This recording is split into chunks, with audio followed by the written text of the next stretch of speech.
დღეს მინდა მოგმართოთ თქვენ საზოგადოება, რომელიც კარგად ხედავს რა ხდება დღეს ქვეყანაში და რა მდგომარეობას უფევს. ჩვენ რეალურად კარგავთ ქვეყანას. კარგავთ სახელმწიფოს, ეს უკვე ნათელი არის, რომ არც ინსტიტუტები აღარ არსებობს არანაირი, არც რეალურად არც მთავრობა და არც პარლამენტი. მართვა აღარ არსებობს ამ ქვეყანაში, ერთადერთი მართვის ინსტრუმენტი რჩება რეპრესია, მაგრამ ქვეყანა მართული აღარ არის, თუ არა შეიძლება გარედან.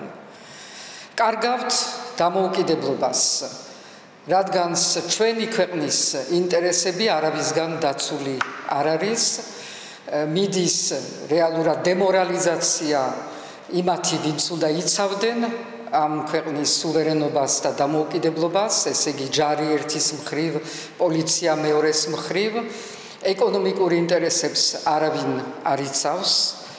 კარგავთ ჩვენი დენტობას, რომელზედაც ძალიან ბევრი პროპაგანდა არის და ბევრი საუბარი.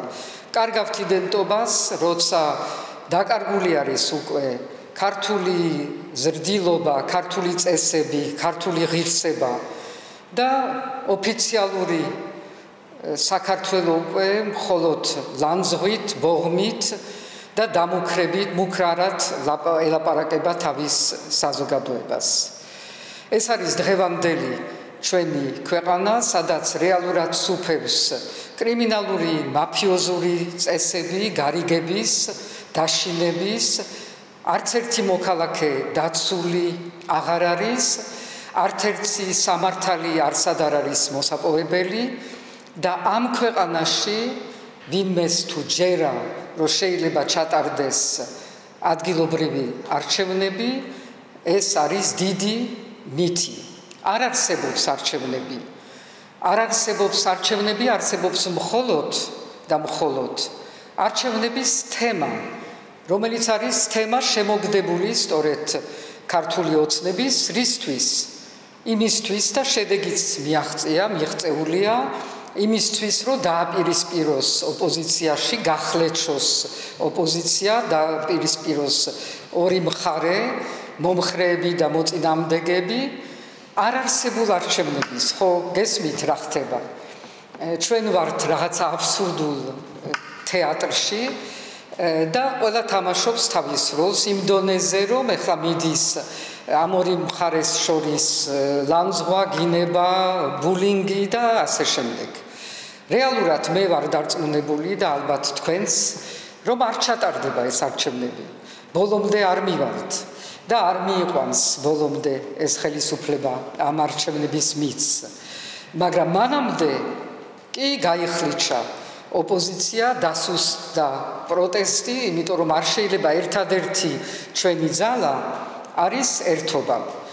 და ამ ორივე მხარედან არჩევნებში მონაწილეობის მხარე ხო წარუმატებლობით დამთავრდება, რომც მივიდეს ბოლომდე, რაც არ მჯერა. წარუმატებლობით, იმიტომ რომ არ არსებობს ამ პირობებში გამარჯვების ფორმულა. თვითონ პარტიები, რომლებიც მონაწილეობის მომხრეები არიან, არ აცხადებენ როგორც მათ ამბიციას იმას, რომ გაიმარჯვებენ რეჟიმზე, რომ თუნდაც დაასუსტებენ რეჟიმს. ან არ ვიცი რა არის მიზანი, თუ ეს არის მათი პარტიული კონსოლიდაცია, ესეც არ მოხდება. იმიტომ რომ უკვე მოყვა ისეთი დისკრედიტაცია, რომ კონსოლიდაციაც არ იქნება მომავალში. და ვერაფერს ვერ მიაღწევენ როგორც რეალური შედეგი იმ ბრძოლის, რომელიც არის მე დარწმუნებული ვარ ჩვენი ერთიანი ბრძოლის. მეორეს მხრივ ბოიკოტის კამპანია როგორც ასეთი, ბოიკოტი როგორც პროტესტი გაცხადება, რომ არჩევნებს აზრი არ აქვს, მესმის ძალიან კარგად და ამაზე ვისაუბრე ახლა. მაგრამ ბოიკოტი როგორც კამპანია, რომელიც ისახავს რამე შედეგს, ესეც აბსურდი არის. იმიტომ რომ არ არსებობს მაგალითი ბოიკოტის, რომელიც გამოცხადებული იქნა როგორც რამე გამარჯვება. ცხადი არის, რომ დღევანდელ პირობებში როგორც გაყალბდება არჩევნები, თუ ვინმე მიიღო მონაწილეობა, ასევე გააყალბებენ ბოიკოტს. კიდევ უფრო ადვილად იმიტომ რომ შიშის, ფულის, მუქარის პირობებში შეიძლება წაიყვანო ადამიანები არჩევნებამდე, რომც იყვნენ მოწინააღმდეგეები, იმიტომ რომ აიძულებთ და თუ დათვლადი იქნა ეს ბოიკოტი, შეუძლია რეჟიმს ეს გაასაღოს როგორც მისი გამარჯვება და საერთოდ დიქტატორიულ რეჟიმებში ასე თავდება ბოიკოტის კამპანიები.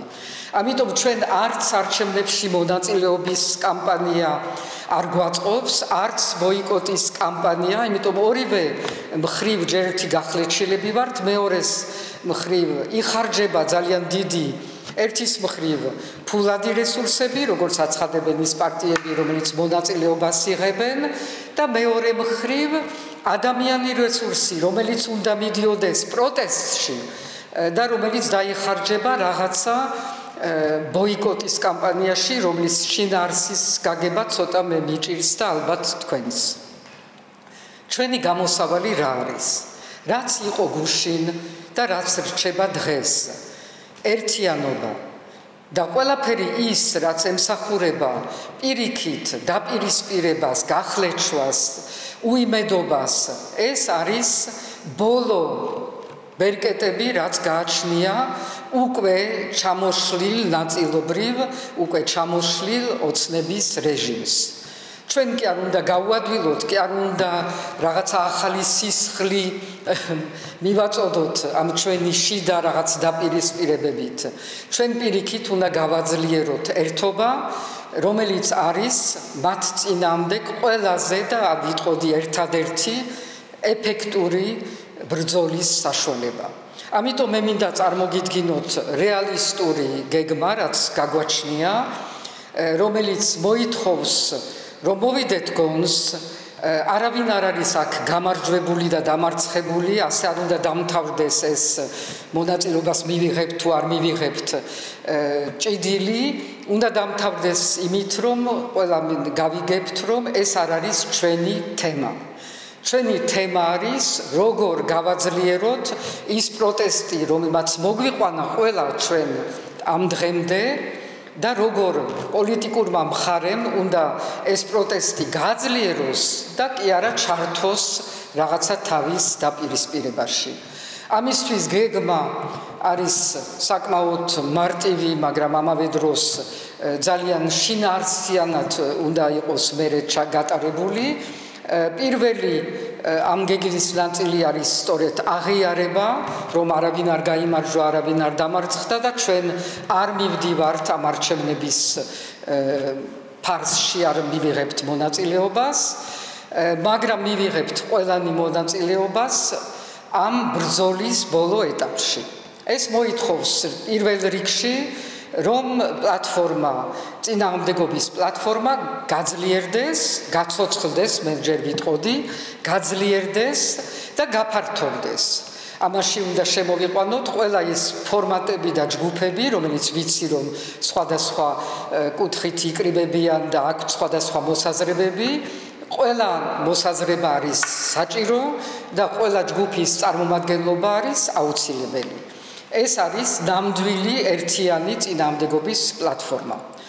ამ პლატფორმამ უნდა ჩამოაყალიბოს ის, რაც გვაკლია დღემდე, რაც უნდა ქონოდა ბევრად ადრე და რასაც ქვია გარდამავალი მთავრობა.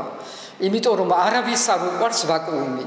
ჩვენი საზოგადოების წუხილი და მისი შეიძლება ნაკლები ჩართულობა ამიდანაც გამომდინარეობს, რომ ვერ ხედავს ესენი თუ არა, აბა ვინ?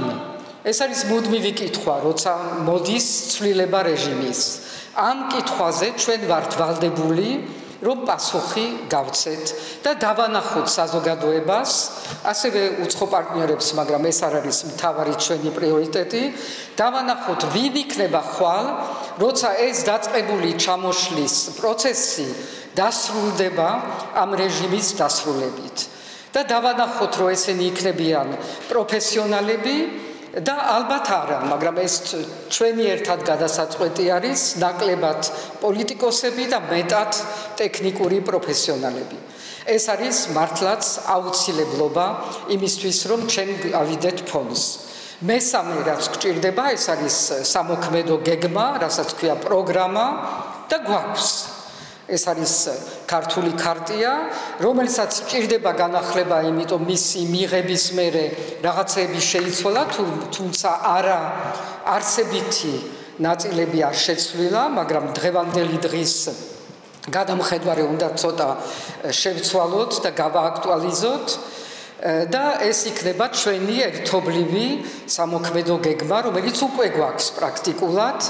ასევე უკვე გვაქვს დოკუმენტი, რომელიც ასახავს იმ აუცილებელ წინაპირობებს, რომელიც უნდა იყოს მიღწეული იმისთვის, რომ ჩატარდეს ახალი, თავისუფალი, სამართლიანი საპარლამენტო არჩევნები, რაც მოყვება ასევე ამ რეჟიმის ჩამოშლას. ეს არის ის, რაც გვევალება ჩვენ, ვინც ვთვლით, რომ გვაქვს რაღაც პასუხისგებლობა ამ ქვეყნის და ამ საზოგადოების მიმართ. ეს ერთიანობა, ეს ხედვა მომავლის და იმედი და არა მხოლოდ იმედი, იმისი დაჯერება, რომ ამ ყველაფერს მოყვება ნამდვილი გამარჯვება.